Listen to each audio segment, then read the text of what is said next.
A UK student is shot to death and a teenager charged with murder. Why Lexington police say he may not be the only suspect. We're learning more about the victim, Jonathan Kruger, how the UK student is being remembered in his hometown tonight. And people from another UK are learning more about Kentucky, how a United Kingdom native is making the bluegrass a destination spot. Tracking, alerting, protecting. This is WKYT News at 5:30. Good evening. Lexington police have one suspect and are looking for others in the murder of a University of Kentucky student. Lexington police say 18-year-old Justin Smith shot and killed Jonathan Kruger early this morning. They say the 22-year-old Kruger and a friend were walking home near Transylvania Park and East Maxwell Street around 2 this morning. His friend told police a minivan pulled up, two men jumped out, robbed them, and fired shots, killing Kruger. Garrett Weimer is live at the Lexington police headquarters where they have been questioning Smith since they arrested him early this morning. Garrett? Well, we've been outside police headquarters here for hours now, while the suspect, 18-year-old Justin Smith, has been inside being questioned by police. Now, just about 20 minutes ago, police came out here and told us that it would probably be another 2 or 3 hours at least until they finish, but they say the investigation is moving along rapidly and they keep bringing in more people for questioning. Smith is charged with murder in the shooting death of UK student Jonathan Kruger. Police say Kruger was shot and killed around 2 a.m. after he was robbed near Transylvania Park and East Maxwell. Kruger's body was found lying in the street. That's when police started looking for a man wearing a red hoodie who was last seen in a minivan. Several hours later, police tried to stop a van that matched that description when the driver took off, leading police on a chase that ended in a standoff. Police called in a SWAT team and Smith was arrested after he surrendered to police. Now, again, at this point, police say they are still looking for other suspects who may have been involved in the murder case as well. Live in Lexington, Garrett Weimer, WKYT. Garrett, thank you. Smith is also charged with robbery, tampering with physical evidence, and fleeing and evading. We are learning more tonight about the UK student who was killed. Jonathan Kruger was a junior in the UK College of Communication and Information. He was from Perrysburg, Ohio, which is near Toledo in northwest Ohio. Sean Hagerty continues our top story team coverage from Toledo. He's talking with those who knew Kruger well about his life there. Sean? I just got finished speaking with a representative here at Maumee Valley Country Day School in Toledo. I'm told that Kruger was a 2012 graduate of the school. Word just got to officials early this morning about his death. And right now, administrators are meeting to figure out how the best way is to talk with students about this death. The school only has about 500 students pre-K to 12, so it's one of those places where everyone knows everyone. Officially, no comment yet from the school. We're hoping to hear from administrators later to tell us what kind of student he was here, but it sounds like he was a very popular student, and lots of people, in fact, did know him. We're also told that his family owns a greenhouse in nearby Northwood. Talked to a representative over there earlier today. She was clearly distraught on the phone. This is the kind of place that's a fourth-generation greenhouse. She officially did not want to comment yet as the family is trying to deal with this tragedy. In Toledo, Sean Hagerty, WKYT News. Well, we will have more team coverage on the story coming up for you on WKYT News at 6. It's a warm and dry start to the weekend, but it may not end that way. We're tracking storms moving in for the second half of the weekend. Chief Meteorologist Chris Bailey has an early look at the forecast. Chris? Yeah, we've been talking about this for a while and how we thought our Friday and Saturday would turn out to be pretty darn good and that you should soak it up before Sunday rolls into town. Here's what we're dealing with as we're now officially after 5 o'clock. And into that weekend, low 70s into most areas, mix of sun and clouds out there. London at 75 degrees. You're the warm spot in the south. The north have a little more, counties in the north have a little more sunshine now. 74 into Frankfort, 75 showing up into Covington, but most areas into the low and mid 70s, no matter how you slice it. Live first alert defender, no precipitation across the region, even though as clouds continue to develop and roll their way on into town, we're not seeing anything coming from the skies. We will see a similar radar view as we go into the day tomorrow. But it is once we go into Saturday night and Sunday, I'm going to be tracking this strong storm threat that will also bring a renewed round of some heavy rains to parts of central and eastern Kentucky. The up to the minute, hour by hour forecast will come your way in just a few minutes. An investigation is underway tonight at the Lexington Fayette County Detention Center, where another inmate has died. It's the second death there in a week.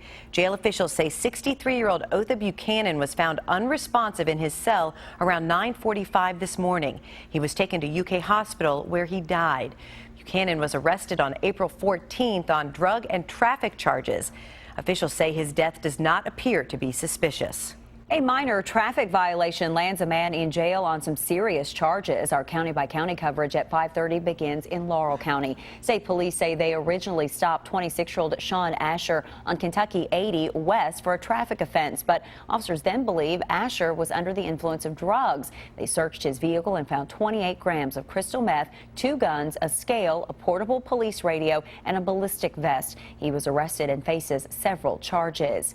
In Lee County, a former caregiver pleads guilty to defrauding the Kentucky Medicaid program. 49-year-old Yvette Horvath worked as a caregiver for Rock Arch Refuge in Lee County. She admitted that she submitted false timesheets for services she didn't perform from September of 2013 through January of 2014. Horvath was sentenced to 5 years in prison, which will be diverted. She was also ordered to pay about $5,800 in restitution.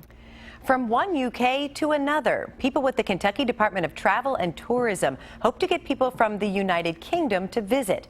Mike Linden tells us how one UK native is making that happen. It's new at 5:30.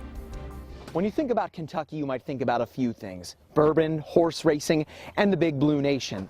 But for people that aren't a member of the BBN and from a different UK, that being the United Kingdom, there's still a lot more to learn about the Bluegrass State, and that's why one tourism company is here to showcase it.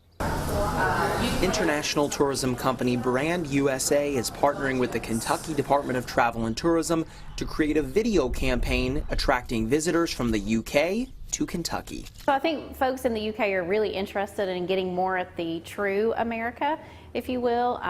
The heartland and certainly the South is very, very hot right now. UK native Jody Short is hosting the video campaign. She says Kentucky has a lot to offer international travelers. The food, the culture, the lifestyle. There's so many aspects to the state that you really, it is somewhere, it's a destination. City tourism officials say attractions and bourbon aside, it's the people of Kentucky that have made the Bluegrass a destination. I think our Southern hospitality is one of our greatest selling points. We have got extremely friendly people and people who are very proud about what we have here. In Lexington, Mike Linden, WKYT. Brand USA officials estimate by 2021, 100 million international travelers will visit the United States. Not every bill you receive in the mail is legitimate. That's what many business owners have learned the hard way. But as Sam Dick reports, there are some easy ways to protect yourself. Advertising in the yellow pages and using a computer service company like CompPro are typical expenses for many companies. So when an invoice like this one shows up at the mail, the assumption is that it's legitimate. They thought they owed these different prices. One was for your yellow book, the other was CompPro, and it's for services ranging from $75 to $400. In truth, they didn't owe a penny. Con artists literally sent thousands of these phony invoices to companies, banking on the assumption that it would not be questioned. The billing department, gets that and they just pay it. They just think it, it's not a large amount of money. It's not $1,000, $1,500. So they just go ahead and pay it because they get multiple bills.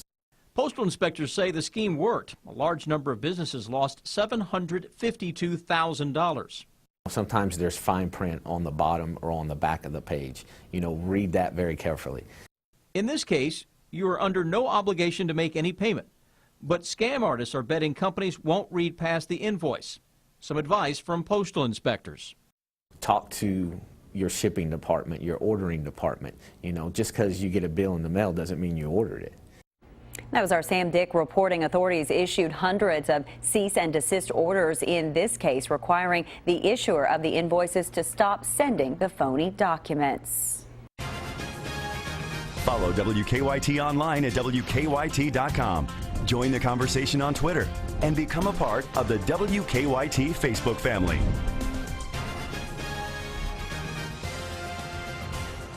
Candidates for statewide office have only hours left to get their name on May's primary ballot. And Keeneland's proposed track in southeastern Kentucky is expected to have a major economic impact. Bill Bryant breaks it down in the bottom line. Good evening. Candidates for statewide office are scrambling to get in last-minute contributions before a deadline at midnight tonight to report their fundraising for the May 19th primary. Republican candidate for Governor James Comer's campaign issued emails seeking donations today. It acknowledges that Comer is hoping for a strong showing to report the indication of strength for his campaign.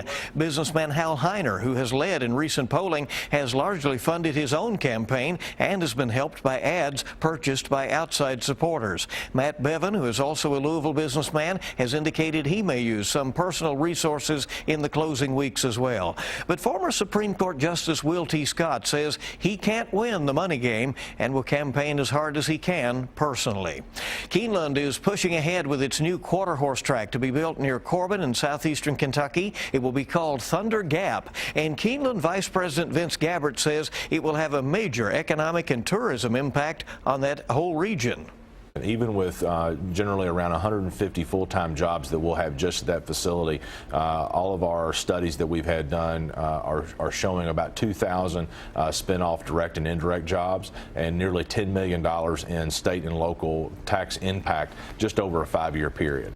Gabbard says Keeneland feels confident enough to move ahead with an instant racing facility at the track as well, despite legal challenges still playing out in court. Gabbard is a guest on this weekend's edition of Kentucky Newsmakers.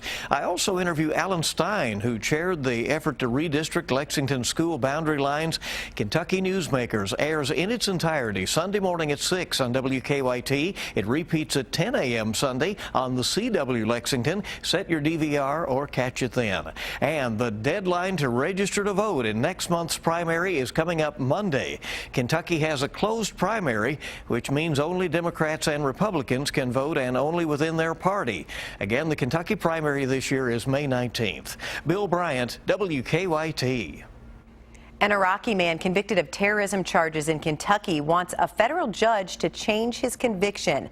Mohanad Sharif Hamadi pleaded guilty in 2012 to being involved in a plot to send weapons to al-Qaeda in Iraq. Hamadi claims he was pressured into pleading guilty to a dozen charges, and his attorney told him he would not get a life sentence. He is asking a judge to throw out or correct the sentence.